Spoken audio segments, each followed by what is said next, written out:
¿Qué tal amigos? Muy buenas y bienvenidos a este nuevo video tutorial. Hoy voy a dedicarlo a PowerShell. ¿Qué es PowerShell? Bueno, PowerShell es un lenguaje de programación orientado principalmente a la administración de sistemas. Es decir, es un lenguaje de programación que nos va a permitir a los desarrolladores o a los administradores de sistemas poder explotar los recursos de un sistema operativo, que por otra parte son muchísimos.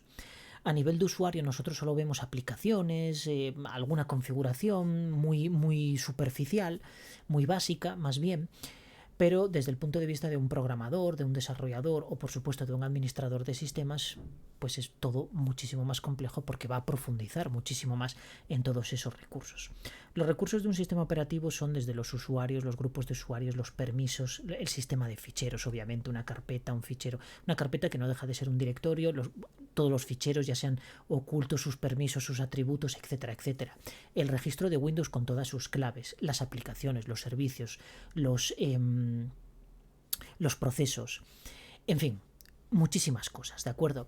Y luego, por supuesto, pues las aplicaciones en sí, es decir, una aplicación en sí pues es un recurso muy grande porque consume muchísimos recursos del propio sistema operativo. Y luego, eso estamos hablando nada más que de la parte lógica, pero es que luego viene la parte sólida, es decir, lo que la administración o la gestión del hardware, que por supuesto pues la memoria, los discos, la tarjeta gráfica, la temperatura del micro, los registros del propio micro, en fin, 100.000 cosas, ¿de acuerdo? Todo muy complejo y todo accesible gracias a lenguajes de programación de scripting como PowerShell.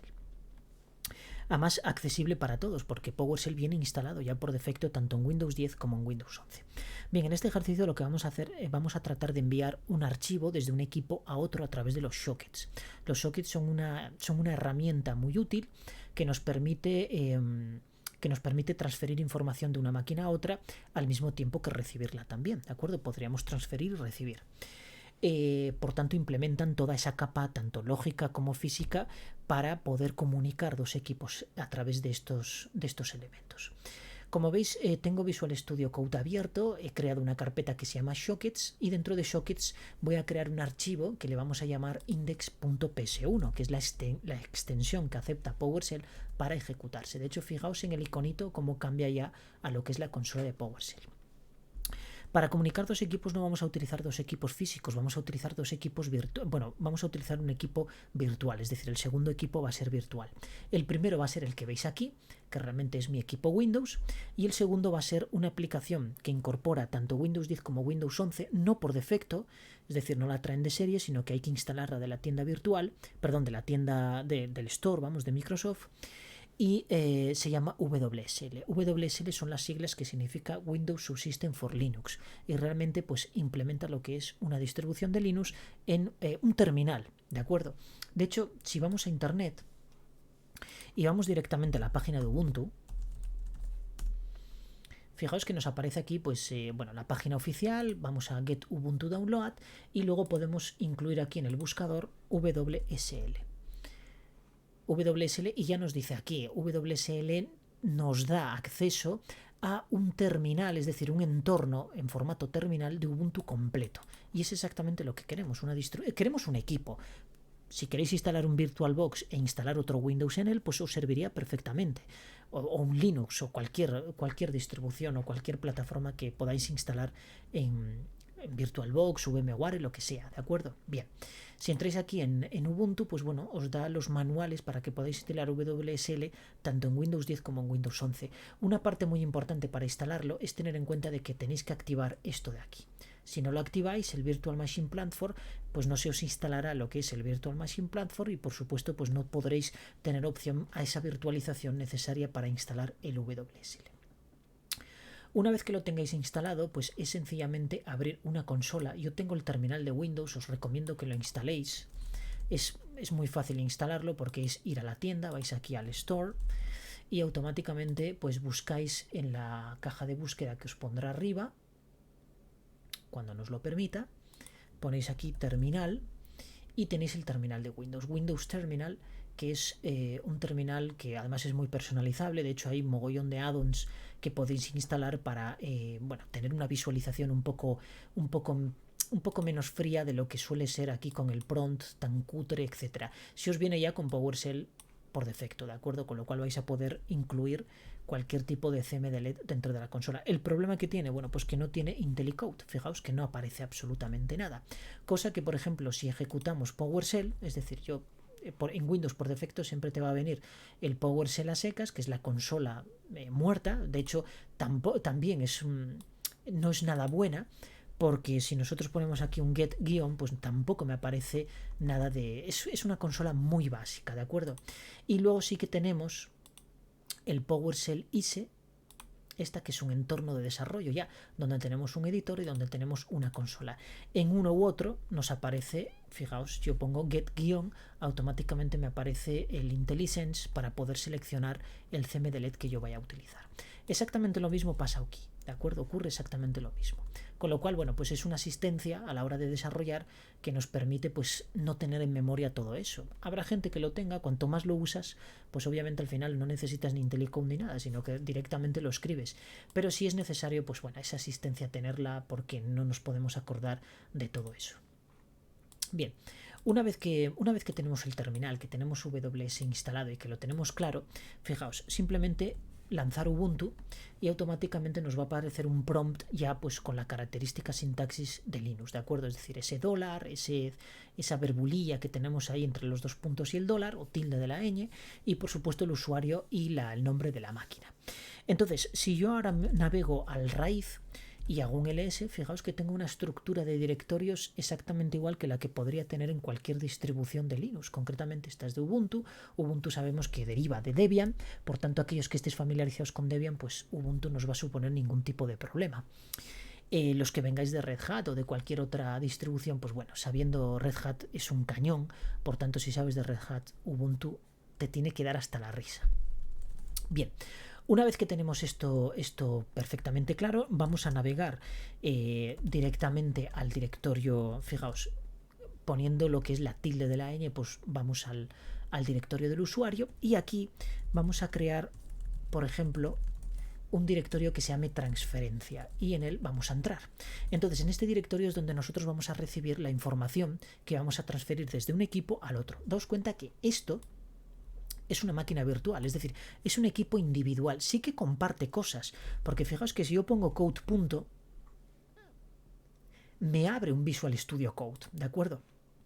Es decir, comparte cosas, por tanto, WSL digamos que es un híbrido, por eso se llama subsistema, porque si no, pues bueno, sería una máquina virtual independiente, pero en este caso pues está embebido de tal manera que yo puedo acceder a las propias aplicaciones de Windows, bueno, no sé si todas, pero mayormente todas. O sea, mayormente la mayoría, quiero decir. Entonces, igual que accedo a Visual Studio Code, pues podría seguramente acceder a Excel y a Word y a cualquier otra aplicación que haya por ahí a la que me permita tener acceso, ¿de acuerdo? Bien. Si nosotros listamos la IP de esta máquina virtual, fijaos por ejemplo con hostname-i, daos cuenta que me devuelve esta IP. Esta IP no es exactamente la misma que yo tendría, por ejemplo, si pulso aquí control-ñ y abro una consola y pongo aquí ipconfig. Fijaos que la IP que me devuelve aquí es concretamente la 192.168.1.46, una IP característica de una red local, ¿de acuerdo? En este caso, pues bueno, tengo la 46, estoy por DHCP, mañana puedo tener cualquier otra, ¿de acuerdo? Como en este caso normalmente suelo trabajar exclusivamente en este equipo, pues es raro de que me vaya a cambiar la IP, ¿de acuerdo? Que no se asigne a ningún otro equipo, pero como estamos por DHCP, pues eso puede ocurrir. Bien. Por tanto, tenemos dos equipos individuales, es decir, tenemos este equipo con sus propios puertos y su propia IP y tenemos otro equipo con sus propios puertos y su propia IP, ¿de acuerdo? Entonces, este va a estar emitiendo y este va a estar escuchando. ¿Y cómo va a escuchar este? Bueno, pues va a escuchar de la siguiente manera.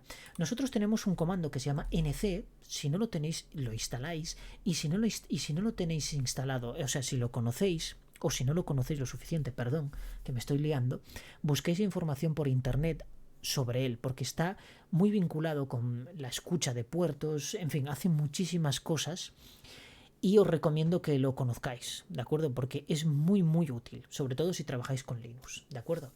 Entonces, vamos a utilizar el nc y le vamos a decir que escuche y por qué puerto tiene que escuchar. Pues bueno, voy a utilizar el 4000, por ejemplo, que fue el que utilicé en el ejercicio de prueba, yo le doy a intro y se queda ahí parado. Entonces está escuchando constantemente, está escuchando. Cuando le llegue algo, lo recibe y hace algo con ello, lo que le indiquemos a continuación. En este caso vamos a cancelar aquí y vamos a empezar a escribir código en nuestro PowerShell. Bueno, lo primero que vamos a hacer es invocar una API, donde vamos a extraer 10 nombres de usuarios y vamos a crear 10 archivos. Los vamos a comprimir en un .zip y ese .zip es el que vamos a enviar a través de Shocket. Entonces, para acceder a la API, yo voy a recurrir, podéis utilizar la que queráis, me da exactamente igual, o sea, podéis utilizar la que queráis. En este caso yo voy a utilizar una propia, que va a ser JMGarot, que es mi página web. A continuación voy a poner barra API, barra v1 barra química barra all. Esta lo que me devuelve es toda la tabla periódica de los elementos, es decir, me devuelve cada elemento con sus características, por ejemplo el símbolo, el nombre en español, el nombre en inglés, el peso atómico. Esto es el estado, que en este caso, pues bueno, este es gas, pues NM no tengo ni idea lo que significará.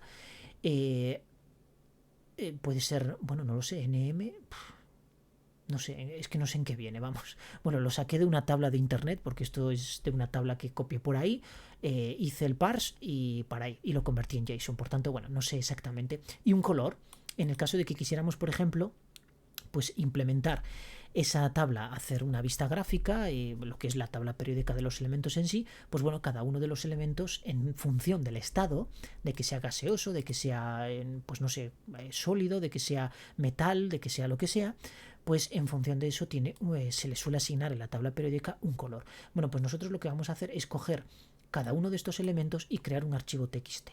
Podemos coger directamente lo que es el nombre y .txt. Sencillo, fijaos, vamos a minimizar esto y entonces lo que voy a hacer aquí, primeramente voy a reducir este prompt porque no me gusta nada y esto lo hago con function prompt y a continuación le digo un return y vamos a retornar, por ejemplo, 2 puntos el mayor espacio de esta forma. Listo, y así ya lo tenemos. Bien, ahora tengo un prompt ahí de una carita un poco seria, medio riéndose, muy triangular. Bien, ¿qué método, qué CMDLET vamos a utilizar para consumir una API? Bueno, pues hay uno que se llama invoke-rest method, concretamente este. Y a continuación le pasamos un parámetro que se llama URI, pero como es por defecto, podemos obviarlo, ¿de acuerdo? Es el parámetro por defecto. Esto pasa igual que en Linux, cuando por ejemplo vamos a la consola y hacemos un ls o hacemos un ls-la, ¿de acuerdo? Para que nos vea, pues nos lo liste todos los permisos, los archivos que estén ocultos, lo que sea. Bueno, pues esto es exactamente igual. Recordemos que es un lenguaje de scripting, por tanto se parece mucho al shell también del Bash Shell o el que estemos utilizando en Linux. Bien, entonces, ¿qué le paso aquí? Bueno, pues le voy a pasar concretamente la URL esta, que voy a copiarla de aquí, y fijaos que lo que voy a tener es una matriz de objetos, es decir, ahora me va a listar toda una serie de los objetos, se pone en comunicación y fijaos que me obtengo lo que es, bueno, pues toda la estructura JSON, fijaos. No, aquí no, tengo aquí toda mi estructura JSON, y aquí tengo exactamente la misma, pero en formato PowerShell, propiedad, valor, propiedad, valor. Si hubiera más objetos, es decir, propiedades que fueran objetos, pues aquí me aparecería un objeto de PowerShell, que normalmente es la arroba y las llaves, y luego propiedad, valor, etcétera, etcétera, exactamente igual. Bien, sin embargo, yo no quiero esto. Yo quiero atacar esta API, pero quiero que me devuelva exclusivamente el nombre. Entonces pongo .nombre. Le doy a intro. Y fijaos que lo que me ha devuelto, pues concretamente son 118 elementos. ¿De acuerdo? O puedo coger, por ejemplo, el símbolo. Para que no sean nombres tan largos, podemos coger símbolo, le doy a intro y automáticamente tengo todos los símbolos. Por tanto, lo que vamos a crear es archivos con estos símbolos. ¿De acuerdo? Exclusivamente. Fijaos que si hubiera alguno con un carácter raro, algún carácter específico que fuera extraño, nosotros podemos además utilizar el método .replace y a continuación decirle qué carácter voy a eliminar. Imaginaos que hubiera una ñ y no la quiero, ¿de acuerdo? Porque Linux no me la admite, por deciros. La va a admitir, obviamente, pero imaginaos que no la admite y la quiero quitar o la quiero sustituir por un guión bajo. Bueno, pues haría esto. En este caso no hay ningún símbolo que contenga la letra ñ, por tanto esto no va a funcionar. Pero en caso de que lo necesitarais, pues que sepáis que el método replace nos ayuda mucho, porque otro operador que existe, porque esto ya es un operador, es este, replace. De forma que este replace lo que hace es simplemente eliminar. Lo elimina, no sustituye, lo elimina. Yo, por ejemplo, si quiero eliminar la ñ, pues pongo esto, .replace, y lo que me hace es eliminar en todos aquellos elementos en los que aparezca la ñ, la eliminaría. ¿De acuerdo? No sustituye, la quita directamente. Bien, le doy a intro y bueno, pues aquí tengo. ¿Y esto que me devuelve qué es? Pues esto es un array. Fijaos que si yo pongo el elemento 0, me devuelve el elemento 0, que en este caso es la h. Y si quiero el último, poniendo un -1, indexo y voy hasta el último, que fijaos es NO. Por tanto, esto es un array concretamente. Entonces yo me voy a copiar esto tal cual está aquí y lo voy a pegar en mi archivo de script. Sin embargo, voy a hacer alguna modificación. Por ejemplo, no me gusta que la URL esté aquí. Esto es una mala práctica. Entonces lo mejor es poner URL aquí directamente y entonces copiar esto de aquí, bueno, más bien copiar, cortarlo y pegarlo directamente aquí. Y sustituir esa cadena tan larga por $URL, de esta forma. ¿Quiero símbolos? Sí, por supuesto. ¿Y esto que me devuelve? Bueno, ya vimos antes que nos devuelve un array. ¿De qué? De elementos. Bueno, pues voy a llamarle $elements, por ejemplo, o llamarle como queráis, elementos. Yo estoy utilizando inglés, aunque realmente las propiedades vienen en español, pero bueno, me da igual. Hacemos un mix y listo. Si yo ahora grabo este archivo para ejecutarlo, escribo index.ps1 y fijaos que no me va a aparecer nada. Ha tardado un poquillo, porque obviamente, pues bueno, esto es una...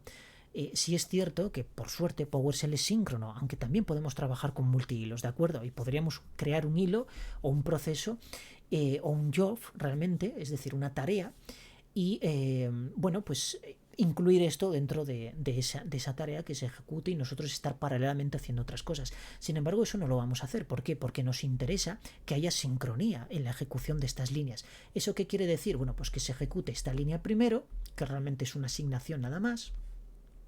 Luego se ejecute esta y luego a continuación la resta. Y cuando esta termine se ejecute el resto. Aunque esta tarde, esta sé que voy a tardar un poquillo, pero efectivamente que nos devuelva realmente esos elementos. ¿Por qué? Porque yo voy a utilizar esta matriz para los siguientes procesos. ¿Y cuál va a ser el siguiente proceso? Bueno, pues el siguiente proceso va a ser añadir la extensión .txt a todas esas cadenas, ¿de acuerdo?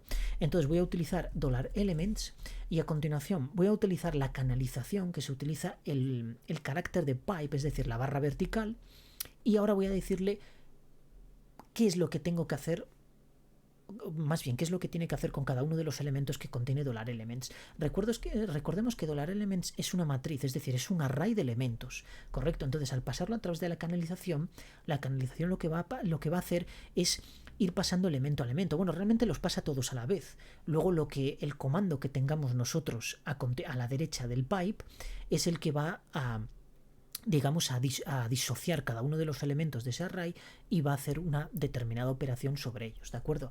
¿Y cuál va a ser el elemento que vamos a poner a la derecha? Bueno, pues va a ser un bucle, y el bucle es un alias, obviamente, que es este carácter, al igual que el where es la interrogación, pues nosotros vamos a utilizar el tanto por ciento, que es equivalente a un for each object o sencillamente un for each, ¿de acuerdo? Abrimos paréntesis y aquí es donde nosotros implementaríamos el cuerpo de lo que queremos que se haga con cada uno de los elementos. Esto es exactamente igual que en Java, que en JavaScript, que en C#, exactamente lo mismo. El for each es para todos exactamente igual. Entonces, lo que voy a hacer es, ¿dónde tengo yo la información que pasa a través de la canalización? Pues en una variable muy típica de los scripts, igual que hay variables que te dicen si realmente el comando anterior que se ejecutó fue exitoso o no, te lo puede decir, que es normalmente el dólar con el interrogante, ¿de acuerdo? Fijaos, esto se ha ejecutado bien. Si yo ahora imprimo $interrogante, me devuelve true. ¿Por qué? Porque el index se ejecutó y no dio ningún tipo de error. Si hubiera dado un error, entonces $interrogante no sería true, sino que sería false. Bien, entonces yo aquí puedo utilizar otra variable que es $-, y aquí es donde yo tengo los elementos de mi array. Cada uno, ¿de acuerdo? No todos, sino que en cada iteración se acopla uno. y luego a continuación pongo .txt. Y esta forma, el dólar, ya me identifica de que lo que estoy haciendo es infiriendo dentro de esta cadena de texto el valor de una variable. En el caso de que esta variable fuera un objeto que contuviera propiedades, por ejemplo, imaginaos que contuviera .name, entonces tendría que, digamos, integrarla de otra manera. Tendría que utilizar el dólar, abrir paréntesis y cerrar aquí el paréntesis. De esta manera yo ya tengo exactamente lo mismo, pero en este caso no existe esta propiedad name, de hecho me daría error. Por tanto voy a hacer esto. Y fijaos que si yo grabo y aquí cojo, borro la pantalla y ejecuto mi script, automáticamente tengo todos los elementos de la tabla periódica .txt, es decir, tengo mis archivos. Ahora a continuación lo que tengo que hacer es crear ese archivo. ¿Y cómo se crean archivos en PowerShell? Bueno, pues podemos utilizar new item y decirle, bueno, si soy capaz de escribirlo bien, new item, y decirle el nombre del archivo y dónde lo quiero, bueno, pues lo quiero en la ruta esta en la que estamos, /, y por ejemplo, pues no sé, mi nombre .txt. Fijaos que lo ha creado y me sale esto por pantalla. Si quiero evitar esto que me salga por pantalla, toda esta información, yo lo que puedo decir es pasar una canalización y decir out-null. Y de esta forma me crea el archivo. Obviamente ahora me da error porque ya existe este archivo, por tanto me lo voy a cargar. Y fijaos que ahora lo que hace es que no me muestra nada por pantalla, pero el archivo lo ha creado. Eso es muy útil cuando nosotros creamos scripts bastante más complejos que el que vamos a hacer nosotros y no queremos que se muestre absolutamente nada por pantalla, salvo mensajes personalizados que nosotros queramos explícitamente informar. ¿De acuerdo? Bien. Voy a borrar esto. Entonces yo puedo utilizar new item para crear esto. Bien. ¿Qué voy a crear? Pues todo esto. Esto podría incluirlo directamente en otra variable, es decir, dólar. Por ejemplo, ¿cómo le puedo llamar? Pues files, es decir, son archivos, ¿de acuerdo? ¿Me dará error o necesitaré incluirlo entre paréntesis? Vamos a imprimir $files a ver qué pasa. Porque en principio no debería dar ningún tipo de problema. Pero si es cierto que hay una canalización, vamos a lanzar index. Y fijaos que no ha pasado nada, ¿de acuerdo? Es decir, no necesito, al haber una asignación aquí, no necesito incluir esto entre paréntesis, ¿de acuerdo? No necesito, bueno, no el dólar, sino todo esto, aunque si lo incluyera tampoco pasaría absolutamente nada. Bien, una vez que tenemos esto creado, entonces ahora lo que vamos a hacer, el siguiente paso, voy a borrar aquí la pantalla, el siguiente paso a crear los files es precisamente crear los archivos físicos, ¿de acuerdo? Es decir, que haya un archivo aquí. Entonces, para ello vamos a utilizar new item, y new item tiene la posibilidad de que a través del parámetro path, que bueno, aquí ya el IntelliCode me la ha jugado, -path, incluirle un array de elementos. Si yo pongo aquí $files, él automáticamente lo que va a crear es un elemento, es decir, un archivo por cada elemento que contenga este array. Por tanto, me va a crear todos los archivos, que van a ser 118, que son los elementos de la tabla periódica de los elementos químicos, ¿de acuerdo? Bien, vamos a probar a ver si esto funciona. Grabamos y voy a lanzar index ps1. Fijaos que ha creado 118 elementos aquí. De hecho, no sé si me lo dice por aquí, no lo dice, pero la salida la tengo y aquí tengo pues 118 elementos. De hecho, si yo selecciono este hasta abajo del todo, pero eliminando mi index de ese conjunto de selección y borro, me dice que se van a eliminar 118 archivos. Pues ahora, todos fuera. Bueno, como veis, son bastantes archivos. Entonces, bueno, realmente vamos a crear un comprimido para que veáis que va a pasar a través del socket. Me da igual que contenga 118 que contenga 50.000. O sea, realmente lo que queremos es pasarlo la información de una máquina a otra. Bien, una vez que tenemos los archivos creados, vamos a hacer una cosa. Vamos a pasarlos a través de la canalización a otro CMDLED, que en este caso va a ser un compress. Perdón, es archive. No, es compress. A ver, no aparece compress guión. ¿Cómo se llama este? Compress archive, sí. ¿Por qué no me aparece aquí? A ver, vamos a ver. Bueno, pues no quiere aparecer. Compress archive y tiene un destination path que le vamos a llamar files.zip. Daos cuenta que es importante, no sé por qué no me aparece aquí el IntelliCode, no sé por qué no me lo reconoce, pero bueno, realmente es esto, ¿de acuerdo? Es decir, es poner compress archive, realmente lo que va a hacer es, a través de la canalización le van a pasar todos los archivos, todos los nombres de los archivos, y lo que va a hacer, ¿por qué? Porque este CMDLED sí acepta canalización. Si no la aceptara, yo no podría hacer esto y tendría que explícitamente pasarle un parámetro menos, pues no sé, menos path se llamará, supongo, y pasarle aquí la matriz de archivos que quiero comprimir en este caso y pasarlo a un único archivo llamado files.zip, ¿de acuerdo? Pero en este caso este CMDLED sí que admite canalización, por tanto todo lo que vaya a crear new item se lo va a pasar aquí a compress archive y lo voy a comprimir en este archivo de aquí. Vale, pues vamos a lanzar a ver. Y por cierto, vamos a hacer otra cosa. Voy a eliminar a continuación todos los archivos txt para que no me aparezcan ahí, porque realmente no los quiero de esta forma. Entonces lo que voy a hacer, perdón, es creo los archivos, los comprimo en un solo archivo y una vez que esté comprimido, entonces lo que voy a hacer es eliminarlos todos, ¿de acuerdo? Porque ya no los quiero, no los voy a necesitar. Bien, vamos a grabar y a ver si funciona. Vale, me dice que... vale, porque esto lo escribí mal, es destination, de esta forma. Vale, lo comprimió, creó files.zip y aparte borró todos los archivos. Por eso no me aparecen aquí los 118. Si yo ahora intento abrir zip, vamos a ver si realmente contiene todos los archivos. Fijaos que los contiene todos, ¿de acuerdo? Es decir, contiene los 118 archivos, por tanto es correcto. Bien, ya tenemos nuestro archivo creado, files.zip. Entonces ahora lo que tenemos que hacer es empezar a crear los sockets. Para crear un socket vamos a tirar de clases.net porque no tenemos otra forma de hacerlo, ¿de acuerdo? No existe un CMDLED que me cree un socket, o al menos yo no lo conozco, quizá lo integre nuevo, pero yo por el momento no lo conozco, ¿de acuerdo?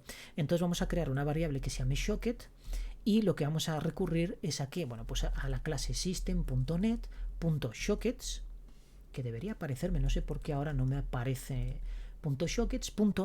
Y vamos a llamarle aquí tcp client, de esta forma, y para crearlo simplemente pues ponemos un new y yo ya tengo mi socket. De hecho, los socket, al igual que los string, hay que cerrarlos, por tanto antes de que se me olvide voy a poner el punto close para que no quede absolutamente nada abierto, y ya tengo mi socket abierto. Bien, una vez que tengo el socket, yo lo que tengo es que conectarme a él. Vaya, connect. Hoy estoy tonto escribiendo connect y lo escribí mal, connect, así. ¿Y qué le tengo que pasar para conectar? Bueno, pues le tengo que pasar una IP y naturalmente un puerto en el que esté escuchando, ¿de acuerdo? Entonces, ¿qué IP le voy a pasar aquí? Bueno, pues le voy a pasar concretamente la de mi máquina virtual, es decir, esta que tengo aquí, que habíamos visto que era la 172.19.104.125. Bueno, yo puedo obtener esa IP a través de este comando WSL y puedo utilizar ese mismo comando, es decir, pasándole hostname -i. Le doy a intro y fijaos que aquí me aparece. Sin embargo, si yo intento convertir esto a una IP, me va a dar un error. Fijaos, voy a intentar convertirla a través de system.net.ip, espera, no me acuerdo cómo era, IP address. Nunca me acuerdo cómo se escribe esto, IP address con $S, y a continuación hay un método que se llama parse. Entonces este método parse lo que me pide es la IP, y la IP yo le puedo pasar este comando, eso sí, encerrado entre paréntesis, ¿de acuerdo? Si no me va a dar error, WSL hostname -i. Le doy a intro y me dice que no puede parsear, es decir, que no lo puede convertir, ¿de acuerdo? Con ese argumento, porque dice que la IP es inválida. ¿Por qué es inválida? Porque tiene espacios en blanco, no sé por qué, pero aquí esta IP tiene algún espacio en blanco. Fijaos que bueno, aquí como es selección por encima, pues no me determina realmente dónde está el espacio en blanco, probablemente al final. Entonces voy a hacer un trim. Voy a hacer con el método trim y le voy a quitar tanto espacios delante como por detrás. Le doy a intro y fijaos que ahora ya me ha convertido esa IP a una IP address, es decir, una IP que es perfectamente interpretable por el primer argumento del método connect de nuestro objeto socket.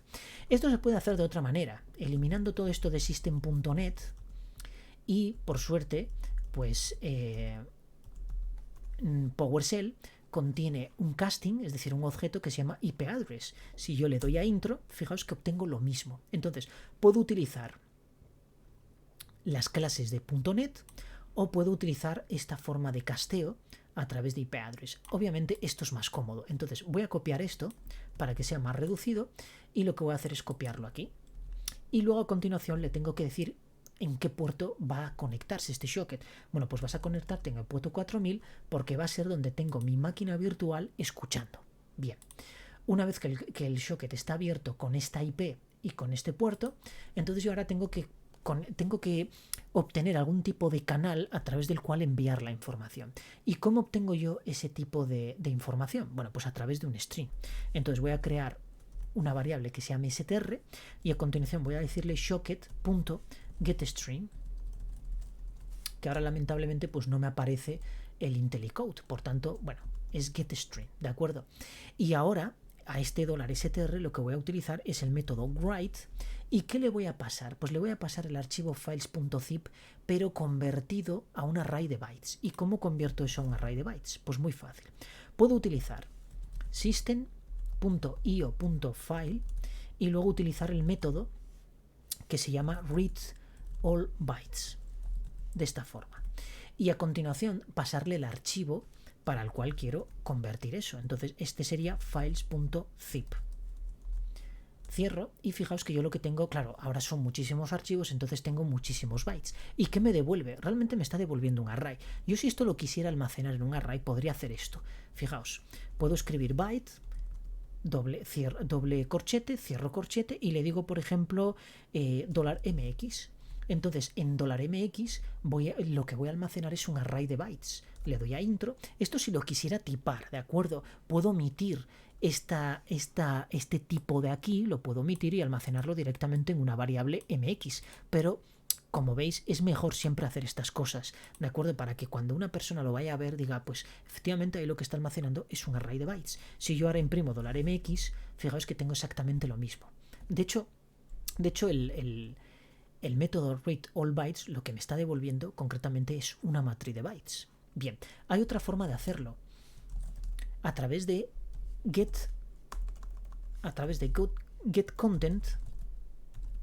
getContent le digo, bueno, pues el archivo va a ser files.zip y entonces ahora tiene un parámetro que se llama asString, creo que es así, asString byte.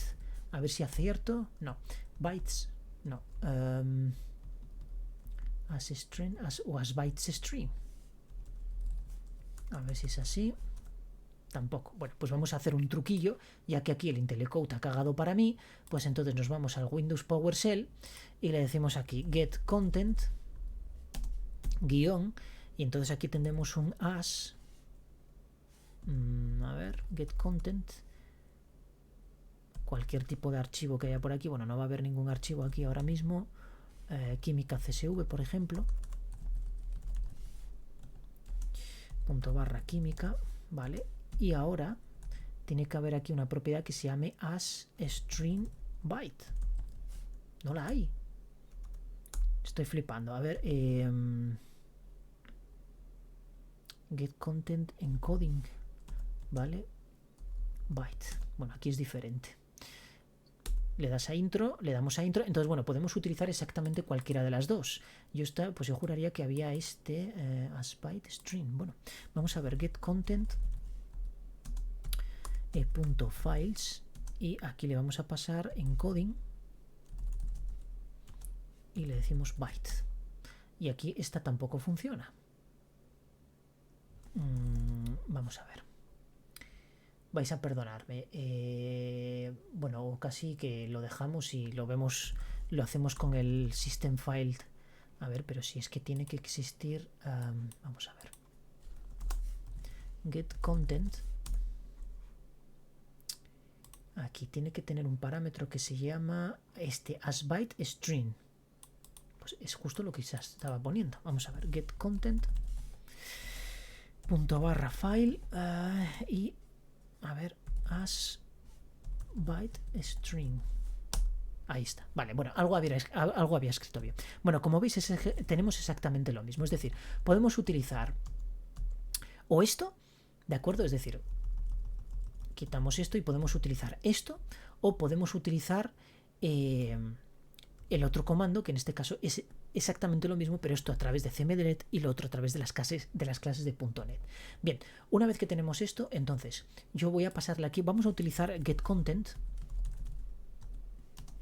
Aquí me ha dejado totalmente vendido el IntelliCode porque no me sale. Y aquí ponemos as byte string.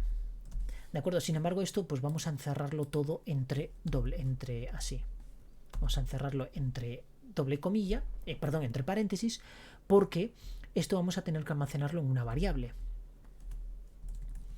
Porque el segundo, vamos a llamarle datos, porque el segundo parámetro de write lo voy a poner a 0, pero el tercero le tengo que indicar la longitud de bytes que le voy a enviar, y eso lo hago a través de $data.length. De esta manera lo que le estoy diciendo, fijaos, es que le voy a pasar todos estos bytes, y es el contenido concretamente de $data. De hecho, si aquí escribimos lo mismo de antes, pero lo almacenamos en una variable, y ahora pongo $data.length, fijaos que me da 10.378 bytes. Bueno, pues esto es concretamente lo que vamos a escribir en el string del socket. Bien, una vez que tenemos esto ya lo envía, tiene que funcionar, y entonces ahora lo que tengo que hacer, obviamente, pues es cerrar mi string, ¿de acuerdo? Mi flujo. Grabamos. Bien, ya tengo mi aplicación prácticamente terminada, es decir, voy a crear los archivos, consumo mi API, creo los nombres de los archivos con una extensión, genero los archivos, los comprimo y me los cargo todos. Y a continuación abro un socket, creo una instancia de un TCP client, que por cierto aquí he puesto cliente, pero esto no es cliente, es client, con lo cual me iba a dar problemas. Utilizo su método connect para conectarme a ese socket, por tanto tengo que pasarle una IP de a qué socket me voy a conectar y por supuesto un puerto, pues me voy a conectar a este equipo que tengo aquí, que concretamente es esta máquina de aquí. De hecho aquí ya podemos lanzar esto, pero vamos a decirle qué es lo que va a hacer en cuanto reciba la información. Pues lo que va a hacer es volcarlo todo a un archivo files.zip, es decir, todos esos bytes pues lo vamos a redirigir a un archivo files.zip, y a continuación pues con el comando unzip lo que vamos a hacer es ver el contenido de ese archivo, de acuerdo, de esta forma. Entonces lo veremos, lo almacenará en files.zip y a continuación lo abrirá, pero lo abrirá nada más que para visualizarlo, porque realmente no va a hacer absolutamente nada con él. Bien, pues nada, vamos a ponerlo a prueba. Vamos a lanzar index.ps1 y me ha dado un montón de errores. Bien, el primer error que me da es, vale, que el fichero este ya existía. Bueno, pues me lo voy a cargar y vamos a ver si ha llegado algo al otro lado. Bueno, claro, es que no lo tenía lanzado, por eso digo todos esos errores. Vale, vamos a ejecutar esto, porque si esto no está escuchando, obviamente esto pues no nos va a permitir hacer nada. Le damos a index y bueno, nos ha dado muchos errores aquí. Y todos estos errores dice system.net sockets tcp client. No, pero lo había cambiado. Bueno, esto es que no grabé. Efectivamente. Por eso nos estaba dando error. A ver, index ps1. Vale, me dice que el archivo comprimido que existe, pero eso no implica que no lo haya enviado realmente, ¿de acuerdo? Porque él sigue, continúa. Entonces, si nos vamos aquí, fijaos que lo que me ha transferido ha sido el archivo. Es decir, yo ahora sí tengo aquí el lsfiles.zip y me visualizó el contenido, que son todos los archivos que contiene ese comprimido. Aquí me dio error porque el zip ya se había creado en el paso anterior, entonces me lo voy a cargar. Y aquí lo que voy a hacer es borrar el files. Voy a volver a lanzar mi servidor, que en este caso es el comando nc, y vamos a lanzar esto. Ahora no nos va a dar ningún error. Le damos a index, perfecto, comprimió eso rápidamente y fijaos que aquí pues tengo la visualización del archivo y por supuesto mi archivo. Pues así de fácil, porque no es difícil, fijaos que no es nada difícil, puedo transferir archivos de un equipo a otro. En este caso lo estamos haciendo a través de una IP de una máquina virtual, concretamente de WSL. Pero esa máquina pues podría ser un equipo externo a este que tengamos por ahí, pues el portátil, y me da igual que esté en Mac, que esté en Linux, que el sistema operativo sea cual sea. En este caso hemos utilizado un comando como servidor, es decir, como el servidor que está escuchando esa petición, pero bien podría ser una aplicación mucho más elaborada que esto, ¿de acuerdo? Bueno, yo espero que os haya gustado este vídeo y nada, si tenéis alguna duda me lo dejáis en comentarios Si os ha gustado, pues siempre un like ayuda, y si no, pues ya lo siento. Nos vemos en el próximo vídeo, amigos. Muchas gracias por verme y hasta pronto.